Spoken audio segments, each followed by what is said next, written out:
Hello students, today our topic is MySQL and in this lecture we are going to discuss date and time function of MySQL. In our last video we already discussed about some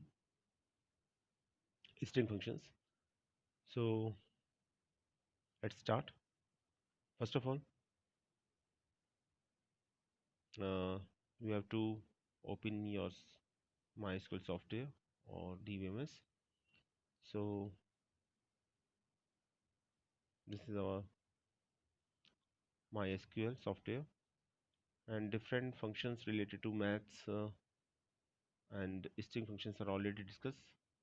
Some of them are left, so we will first discuss all of these. So let's start with MySQL left function, which is a string function, and after that we will discuss some date and time functions. So as you know, the left function, तो left function जैसा आप देख रहे हैं क्या काम करेगा, ये एक्सट्रैक्ट करेगा स्ट्रिंग को ऑब्वियसली लेफ्ट हैंड साइड से. तो आपको 2 पैरामीटर्स देने होंगे, एक स्ट्रिंग और एक नंबर ऑफ करेक्टर्स. तो जो आपको एक्सट्रैक्ट करने वो देना पड़ेगा. जैसे स्ट्रिंग है MySQL और नंबर ऑफ करेक्टर्स है 3, तो आप लिखेंगे SQL select left MySQL tutorial.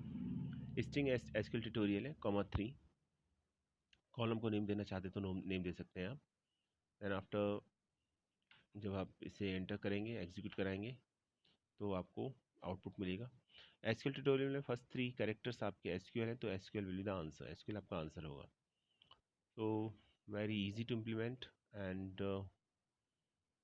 इसमें आपको करना कुछ खास नहीं है. बस इतना याद रखना है कि left function left hand side से जितने आप नंबर ऑफ़ करेक्टर्स देते हैं उनके उतने नंबर ऑफ़ करेक्टर्स को एक्सट्रैक्ट करता है. ठीक है, ये देखिए मैं एग्जीक्यूट भी करा के दिखा देता हूँ, कोई डाउट ना रहे आपको.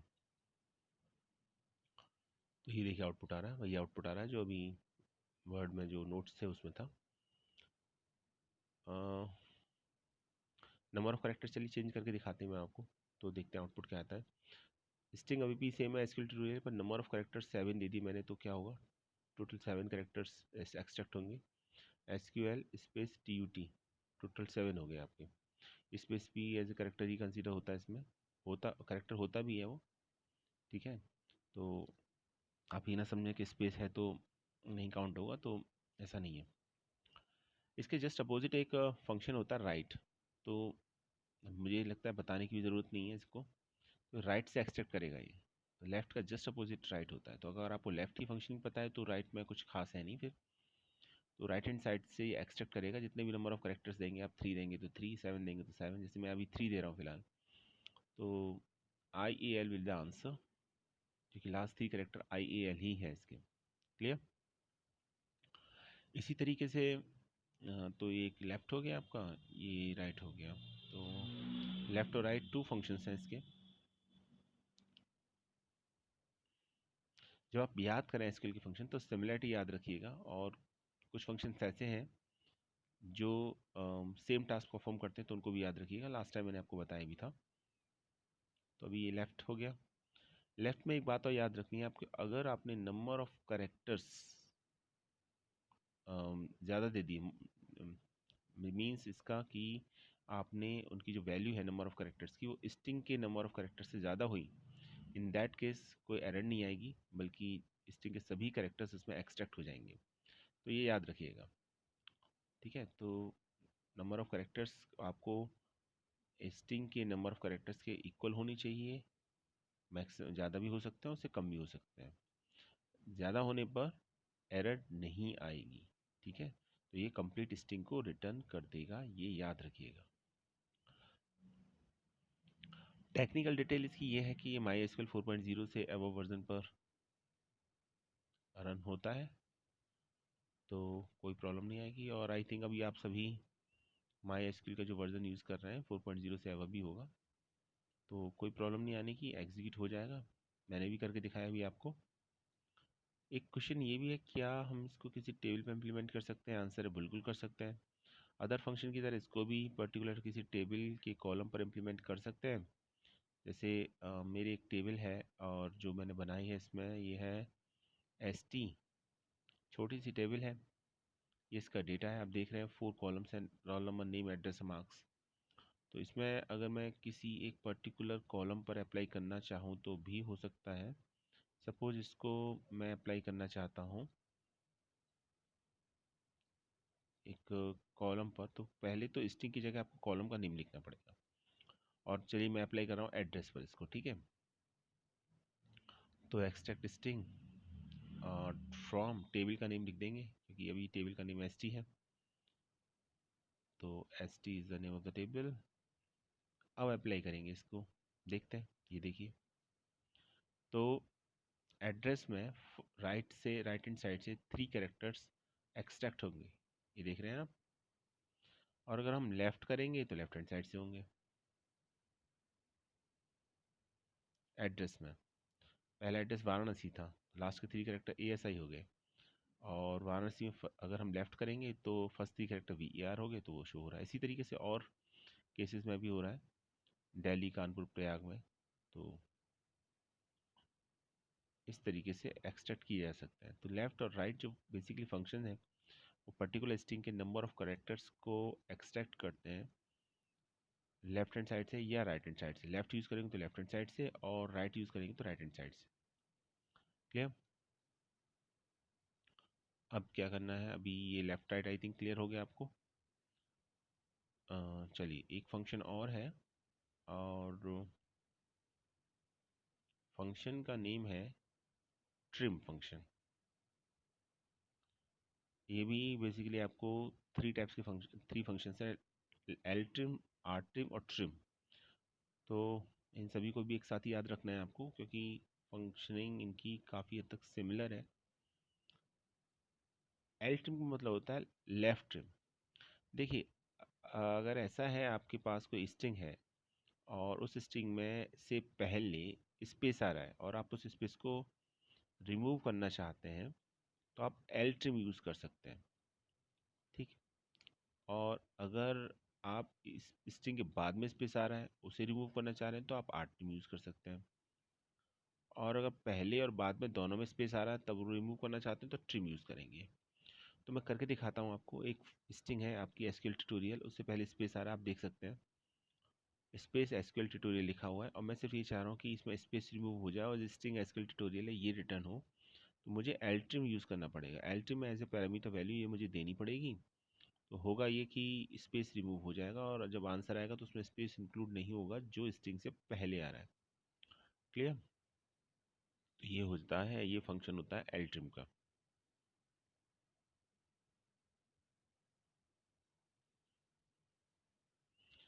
चलिए करके देखते हैं।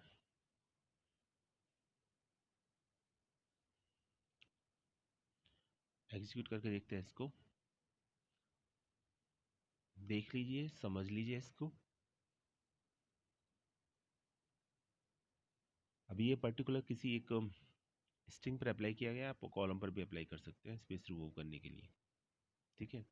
कॉलम्स की सभी वैल्यू पर भी अप्लाई हो जाएगा। ये देखिए, ये एग्जीक्यूट किया हमने इसको, एल्ट्रिम लिखा हुआ आप देख ही रहे हैं। स्पेस नहीं है अभी, एसक्यूएल ट्यूटोरियल से पहले जो स्पेस था वो शो नहीं हो रहा।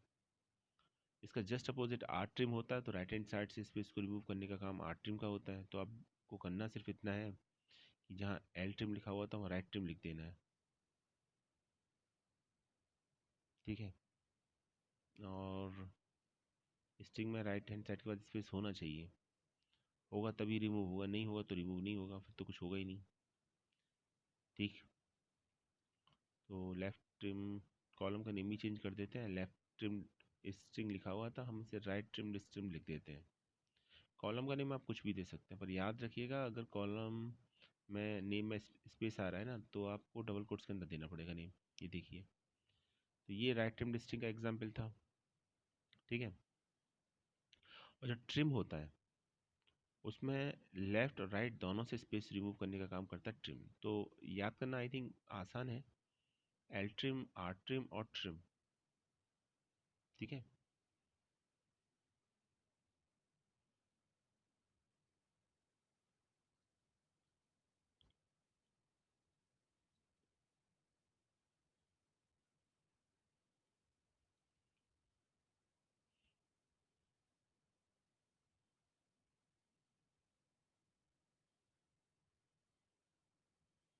तो ये आर्ट्रिम का एग्जाम्पल था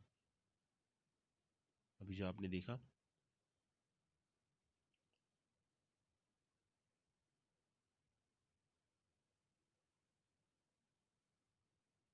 और अब हमको करना है ट्रिम फंक्शन को एग्जीक्यूट। तो देखिए, अगर आपको फंक्शन याद करने तो है ही, उसमें कोई इफ एंड बट तो है नहीं, तो उसमें आप सिमिलरिटी देखिए फंक्शंस की। ठीक है, जैसे अभी आप याद कर रहे हैं ट्रिम को, तो एल ट्रिम आर ट्रिम सभी स्पेस रिमूव करने के लिए पर्पस से यूज़ होते हैं। L trim left hand side से, R trim right hand side से, और ट्रिम बोथ साइड से। इस तरीके से याद कीजिएगा तो याद करने में आसानी रहेगी। इसी तरीके से लेफ्ट और राइट फंक्शन है। ठीक है, लेफ्ट हैंड साइड से एक्सट्रैक्ट करना चाह रहे हैं तो ये लेफ्ट, और राइट हैंड साइड से नंबर ऑफ कैरेक्टर्स एक्सट्रैक्ट करना चाह रहे हैं तो राइट। चलिए, अभी हमने आर ट्रिम भी देख लिया, अभी हम ट्रिम देखेंगे। तो ये एग्जाम्पल दे रखा है यहाँ पर। पैरामीटर्स वैल्यू याद रखिएगा, जब भी आप फंक्शन को याद करें तो कितने पैरामीटर्स हैं, और उसमें कोई ऑप्शनल तो नहीं है, ये भी याद रखना है आपको। ठीक है, और ऑप्शनल है तो डिफ़ॉल्ट वैल्यू क्या है वो भी याद करना है आपको। और ऑब्वियसली इम्प्लीमेंट करके तो देखना ही है, मैं करके दिखा भी रहा हूँ, आपको कोई डाउट ना रहे। आपको भी करके देखना है, थोड़ी सी प्रैक्टिस करनी है इस पर। सिलेबस कम है माई एसक्यूएल का, 25 मार्क्स का वेटेज है इसका ओवरऑल। तो आपके एग्ज़ाम के पॉइंट ऑफ व्यू से तो I think SQL scoring part ही है। तो ट्रिम करके देखते हैं। अब ये ट्रिम था। देखिए, आप एसक्यूएल ट्यूटोरियल जो स्ट्रिंग है उसके दोनों साइड्स में आप देखेंगे, बोथ साइड्स में स्पेस दे रखा है, तो आप ले सकते हैं इसको, कोई प्रॉब्लम नहीं है।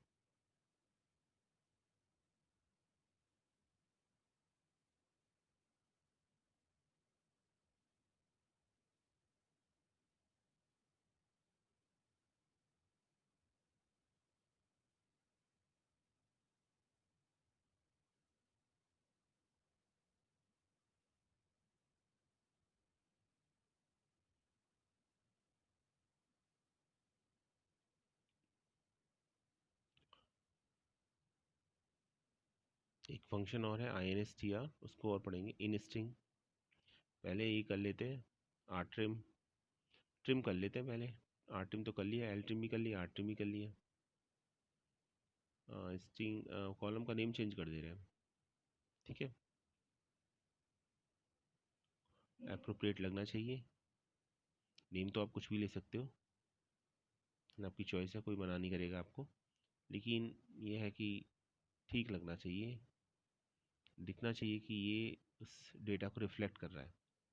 ये देखिए, दोनों साइड से स्पेस रिमूव हो जाएगा। ठीक है, आई थिंक अभी समझ में आ गया होगा आपको, L trim right, R trim और ट्रिम। अब आपके ये स्ट्रिंग फंक्शन का लास्ट फंक्शन है जो हम बताने जा रहे हैं, जो आपके सिलेबस में है, और ये है instr। इन स्ट्रिंग बोलते हैं इसको। और इसमें है क्या कि, वेट अ सेकेंड,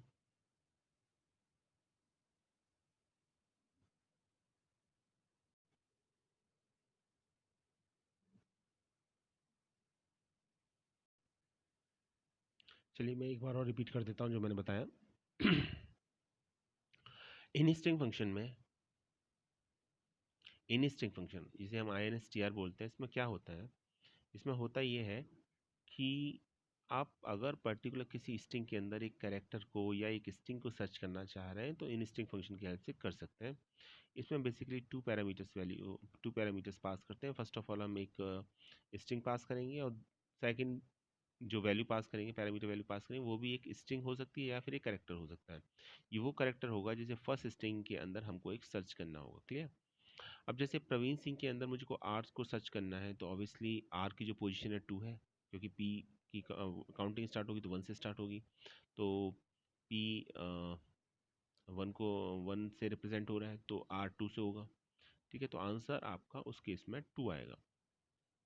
क्लियर? तो एक तो बात ये हुई। दूसरा ये था कि ऐसा होगा अगर जो आप कैरेक्टर सर्च कर रहे हैं या स्ट्रिंग सर्च कर रहे हैं वो है ही नहीं, तो फिर 0 रिटर्न होगा। और थर्ड पॉसिबिलिटी ये बनती है कि ऐसा भी होता है कि कभी कभी जो कैरेक्टर है मोर देन 1 टाइम्स आ रहा है, वो 1 टाइम, तो जैसे ई डबल ई है इसके अंदर, PREVEEN, और भी कहीं ई आ सकता था, लेकिन यहाँ 2 टाइम्स आ रहा है 5th पोजीशन पर और 6th पोजीशन पर। तो जब हम आंसर इसका जब हम इसे एग्जीक्यूट करेंगे तो जो फर्स्ट टाइम जहाँ ई आ रहा होगा वो उसका आंसर होगा, यानी 5 आएगा आंसर। 5 और 6 दोनों पोजीशन पर है लेकिन आंसर 5 आएगा। और ऐसा अगर होता है कि पर्टिकुलर एक स्ट्रिंग है और उसको हम दूसरी स्ट्रिंग के अंदर सर्च कर रहे हैं, जैसे सपोज मैं वीन को या ठीक है सिंग को सर्च करना चाहूँ, पर्टिकुलर कोई भी स्ट्रिंग मान लेते हैं, वीन मान लेते हैं, VEEN। तो अभी इसको अगर मैं सर्च करना चाहूँ प्रवीण स्पेस सिंह के अंदर, तो ये याद रखिएगा आप कि जो स्ट्रिंग होगी जिसको हम सर्च कर रहे हैं उसका जो फर्स्ट कैरेक्टर होगा, ठीक है, जो फर्स्ट कैरेक्टर होगा तो उसकी जो पोजीशन होगी वो उसका आंसर होगा। तो ये आपको याद रखना है। तो आई थिंक अभी समझ में आ गया होगा। INSTR का मतलब होता है इंस्टिंग, इंस्टिंग फंक्शन है। तो इंस्टिंग जैसा नेम भी बता रहा है कि पर्टिकुलर हमें किसी स्ट्रिंग को दूसरी स्ट्रिंग के अंदर अगर हमको सर्च करना है तो हम INSTR देते हैं, INSTR यूज़ करते हैं, फंक्शन यूज़ करते हैं। और उसके 2 पैरामीटर्स वैल्यू होती है। फर्स्ट जो होगी वो एक स्ट्रिंग होगी जिसमें हमको सर्च करना है। सेकंड जो होगी वो भी एक स्ट्रिंग या कैरेक्टर हो सकता है जिसको हमको सर्च करना है गिवन स्ट्रिंग के अंदर, यानी फर्स्ट पैरामीटर के अंदर। तो ये था इसका। आई थिंक अभी क्लियर हो गया होगा आपको। तो चलिए आगे चलते हैं।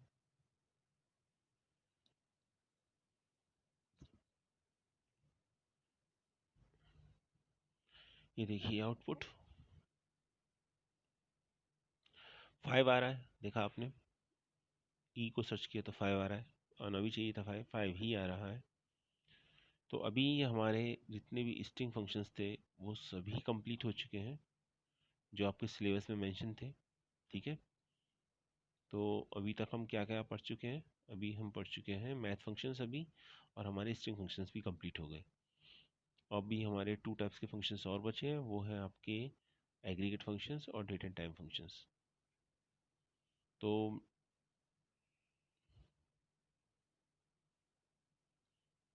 एक एग्जाम्पल और लेते हैं इसका कंप्लीट करने से पहले। अब मैं देखिए इसमें कैपिटल ई को सर्च कर रहा हूँ, स्मॉल ई को नहीं, तो भी आंसर 5 आ रहा है। इसमें इट मीन्स ये केस इनसेंसिटिव है तो इससे कोई फ़र्क नहीं पड़ता। जेड को सर्च करते हैं, जेड को करके देख लेते हैं क्या आएगा आंसर। 0 आना चाहिए, 0 आ रहा है क्योंकि जेड है ही नहीं इसमें, ठीक है। अच्छा अब क्या करना है? अभी करना यह है आपको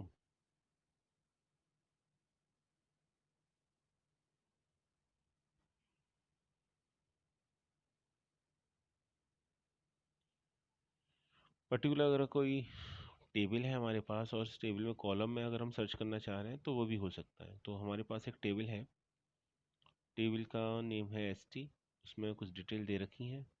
मैं दिखाता हूँ टेबल आपको। ये कमांड टाइप की मैंने, select star from ST। Complete table का डेटा डिस्प्ले हो गया। इसमें 4 कॉलम्स हैं, RN, name, address and marks, ठीक है।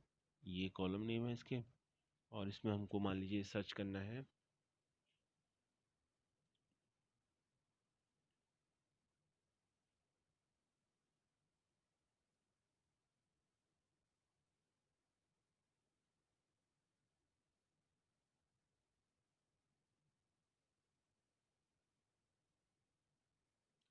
नेम में, नेम कॉलम में सर्च करना है, जेड को सर्च करना है। अब जेड तो मिलेगा ही नहीं इसमें, तो आंसर क्या आना चाहिए? अभी 4 वैल्यूज़ के लिए 0 आंसर आना चाहिए। और टेबल का नाम लिखना ना भूलें, क्योंकि अभी टेबल ST है तो फ्रॉम ST लिखना ही पड़ेगा हमको। ये देखिए जेड है नहीं, किसी भी नेम में जेड नहीं है, तो सभी नेम्स के लिए जो भी है प्रवीण, सुरेन, कोमल, वर्षा, तो इसमें जेड है ही नहीं कहीं, तो सभी के लिए 0 दिखा रहा है। हम कुछ और सर्च करके देखते हैं। मान लीजिए हमको सर्च करना है ए को सर्च करना है। 4 नेम में आई थिंक सुरेन में ए नहीं है, बाकी सभी में ए है। तो देखिए सुरेन के लिए जो सेकंड नेम था उसके लिए 0 दिखा रहा है, बाकी सभी के लिए पोजीशन दिखा रहा है, किस पोजीशन पर ए फाइंड आउट हुआ है फर्स्ट टाइम। एक से ज़्यादा बार है तो पहली बार की वैल्यू दिखाएगा, जो मैंने बताया था जैसे आपको। तो ये थे हमारे सभी स्ट्रिंग फंक्शन, कंप्लीट हो गए सिलेबस के अकॉर्डिंग। अब बात करते हैं डेट एंड टाइम फंक्शन की। डेट एंड टाइम फंक्शन में पहला फंक्शन जो आता है नाउ, आसान है। आई थिंक इसमें उतना भी मेहनत नहीं करनी थी, थोड़ा डेट एंड टाइम में जो स्ट्रिंग फंक्शन में करनी थी। नाउ फंक्शन, अगर आप करंट टाइम देखना है अभी का SQL के थ्रू, तो आप नाउ सेलेक्ट नाउ लिखिए, फंक्शन नाउ फंक्शन को अप्लाई कीजिए। तो आपको टाइम पता चल जाएगा करंट टाइम कितना है। ठीक है, करके देखते हैं। जो भी टाइम होगा आपके सिस्टम का तो वो आपको पता चल जाएगा। ये देखिए, ये किया मैंने, लिखा सेलेक्ट नाउ, एंटर प्रेस किया। अब इसको समझ लीजिए क्या है ये टाइम आया तो सबसे पहले आती है ईयर लिखी हुई। ये फॉर्मेट है, इसका फॉर्मेट समझ लीजिए। ईयर पहले आएगा, उसके बाद मंथ, मंथ के बाद डेट। जनरली हम कैसे लिखते हैं, डेट मंथ ईयर, लेकिन इसमें जस्ट रिवर्स ऑर्डर फॉलो होता है, जो डिफ़ॉल्ट ऑर्डर भी होता है इसका। ईयर पहले आता है, मंथ उसके बाद में, और डेट सबसे बाद में। उसके बाद टाइम आएगा, तो टाइम में ठीक है, चाहे टाइम का तो रेगुलर जो पैटर्न होता है वही होगा। जैसे 07:39:21 लिखा हुआ, तो इसका मतलब है 7 AM टाइम है, 39 मिनट, 7:39 है और 21 सेकेंड्स है। तो 7 आवर्स है, 39 मिनट्स है और 21 सेकेंड्स है। तो इसमें तो कोई प्रॉब्लम नहीं, लेकिन फर्स्ट पार्ट जो है उसमें याद रखिएगा कि जो डेट मेंशन होती है ना, वो ईयर, मंथ और डेट की फॉर्म में मेंशन होती है। तो आप देख ही रहे हैं, फिलहाल मॉर्निंग के 7:39 है AM, 26 डेट है आज, 5 मई का मंथ है, और 2021 ईयर है। तो इस तरीके से ये दिखाएगा।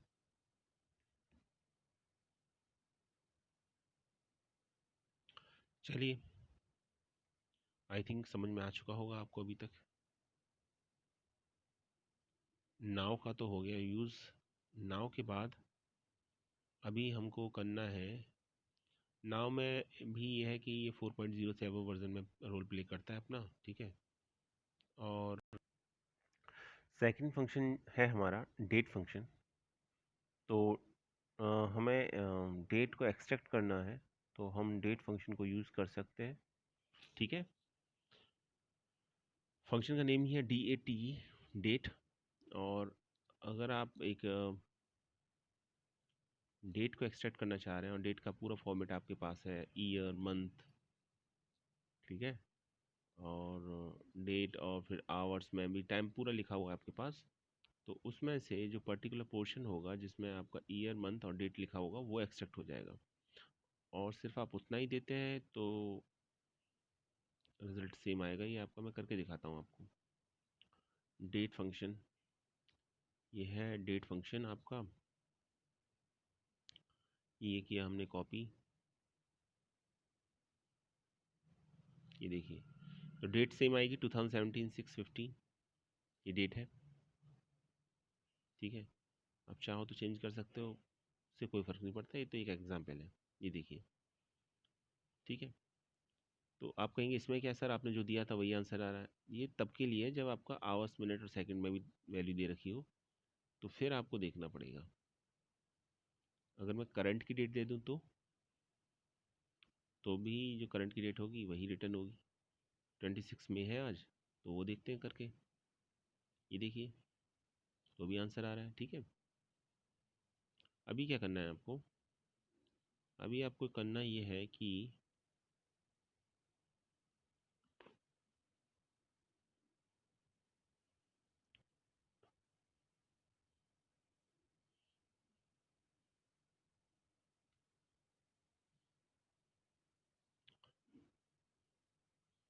ये आपके पास कंप्लीट फॉर्मेट है पूरा, जिसमें कंप्लीट दे रखी डिटेल। इस डिटेल में अगर आप डेट अप्लाई करते हो तो आपको सिर्फ डेट मिलेगी, बाकी जो आवर्स, मिनट, सेकंड का जो था, टाइम था, डेट एंड टाइम में टाइम हट जाएगा। ठीक है, तो ये फ़र्क रहता है इसमें। अच्छा, मैं अगर इसके अंदर नाउ फंक्शन को एज वैल्यू पास कर दूं तो क्या होगा, बड़ा इंटरेस्टिंग क्वेश्चन है ये। नाउ तो करंट डेट एंड टाइम को दिखाएगा, तो उस करंट डेट एंड टाइम में से सिर्फ डेट एक्सट्रैक्ट होगी आपकी, ये देखिए। ठीक है, तो आप ऐसा भी कर सकते हैं, एक फंक्शन के अंदर दूसरा function as a parameter value pass कर दिया मैंने, तो बड़ा इंटरेस्टिंग है ये जानना समझना। और ऐसा हम कर सकते हैं ना, अपना काम कर रहा है, जो भी आउटपुट आ रहा है वो डेट फंक्शन को रिटर्न कर रहा है। डेट फंक्शन उसके अकॉर्डिंग जो उसकी फंक्शनैलिटी है वो परफॉर्म कर रहा है, और उसका काम ये है कि डेट को रिटर्न करना, तो वो कर भी रहा है उसमें। ठीक है, तो ये याद रखिएगा। और इसको समझने के लिए आपको एक काम करना पड़ेगा, आपको काम ये करना पड़ेगा कि आप एक टेबल बना लीजिए। ठीक है, उस टेबल में आपको एक याद रखना है, एक कॉलम ले लीजिए डेट का। जैसे आपको स्टूडेंट इन्फॉर्मेशन लेनी है तो स्टूडेंट की टेबल बना लीजिए, मैंने ही बना रखी है लेकिन उसमें डेट नहीं है। आप डी ओ बी एक कॉलम ले लीजिए, उसके अंदर डेट ऑफ बर्थ, और उसका जो डेटा टाइप रखिए वो रखिए डेट। और जब कभी भी हमें डेट की रिक्वायरमेंट होती है तो हम जो लेते हैं उसके अंदर वो date as a data type लेते हैं। ठीक है, तो डी ओ बी डेट लिख दीजिए आप। तो डी ओ बी यानी डेट ऑफ बर्थ आपका डेटा टाइप बन जाएगा, आपका date as a data type work करेगा आपका। और आपके पास एक डेटा होगा जो डेट की फॉर्म में होगा, वो आप इंसर्ट कर दीजिए उसके अंदर। उसके बाद ये जितने भी डेट एंड टाइम के फंक्शंस हैं उसके लिए आपके पास एक टेबल होगी एटलीस्ट, उस टेबल के थ्रू आप ये इम्प्लीमेंट कर सकते हैं, डेट एंड टाइम फंक्शन को इम्प्लीमेंट कर सकते हैं। तो एक टेबल होनी चाहिए आपके पास और एक डेटा होना चाहिए। अभी फ़िलहाल मैं डेटा पर वर्क कर रहा हूँ तो कोई प्रॉब्लम नहीं है, लेकिन अगर टेबल के थ्रू इम्प्लीमेंट करें तो ज़्यादा बेहतर रहेगा। ठीक है, तो आप टेबल के थ्रू इम्प्लीमेंट कीजिए और अच्छा समझ में आएगा। और मे भी पॉसिबल कि एग्ज़ाम में कोई टेबल दे रखी हो और उसमें आपको date and time function, different date and time functions वो अप्लाई करने पड़े, तो ये भी याद रखिएगा। ठीक है, तो उसमें करना कुछ नहीं होता, उसमें करना ये होता है कि जब हम date and time function use करते हैं तो वैल्यू की जगह, जहाँ हमें पैरामीटर वैल्यू देनी पड़ती है उसकी जगह हम कॉलम का नेम दे देते हैं। ठीक है, और उसके बाद लास्ट में हम एक काम करते हैं, फ्रॉम टेबल नेम लिख देते हैं। तो पर्टिकुलर टेबल के पर्टिकुलर कॉलम पर जिसमें भी डेट दे रखी है उसमें वो डेट एंड टाइम फंक्शन अपना रोल प्ले करता है। और ये केस यही था, हमने देखा था, हमने जब स्ट्रिंग फंक्शंस को स्टडी किया था तो उसमें भी ये हो रहा था, तो इसमें भी सेम होगा। तो आई थिंक समझ में आ गया होगा आपको। चलिए, डेट फंक्शन करते हैं, अभी मंथ फंक्शन करते हैं। एक फंक्शन है मंथ, अभी आई थिंक आपको समझ ही आ रहा होगा मंथ क्या काम करेगा। डेट का मंथ पार्ट रिटर्न करेगा। क्लियर है, डेट का मंथ पार्ट रिटर्न करेगा। करके देख सकते हैं आप। ये एसक्यूएल है हमारा सॉफ्टवेयर, और हमने यहाँ, अच्छा मैं डेट की जगह खाली मंथ लिख देता हूँ, मंथ नाउ। तो आप यहाँ क्या कर सकते थे, यहाँ एक डेट दे सकते थे, लेकिन मैंने डेट नहीं दिया, मैंने नाउ फंक्शन यूज़ किया। तो नाउ फंक्शन ऑब्वियसली एक वैल्यू रिटर्न करेगा। वो क्या वैल्यू रिटर्न करेगा, करंट डेट एंड टाइम। तो उसमें से जो मंथ का पार्ट होगा, मंथ फंक्शन उसको एक्सट्रैक्ट करके रिजल्ट प्रोवाइड करा देगा। ये देखिए 5 आ रहा है, फिफ्थ मंथ है, मई चल रहा है इस समय। ठीक है, नाउ ने जो वैल्यू रिटर्न की उसमें जो मंथ था 5 था। और आपको अगर ये समझ में नहीं आया तो वही एक डेट ही पास कर दीजिए आप वैल्यू, तो क्लियर हो जाएगा आपको। ये देखिए,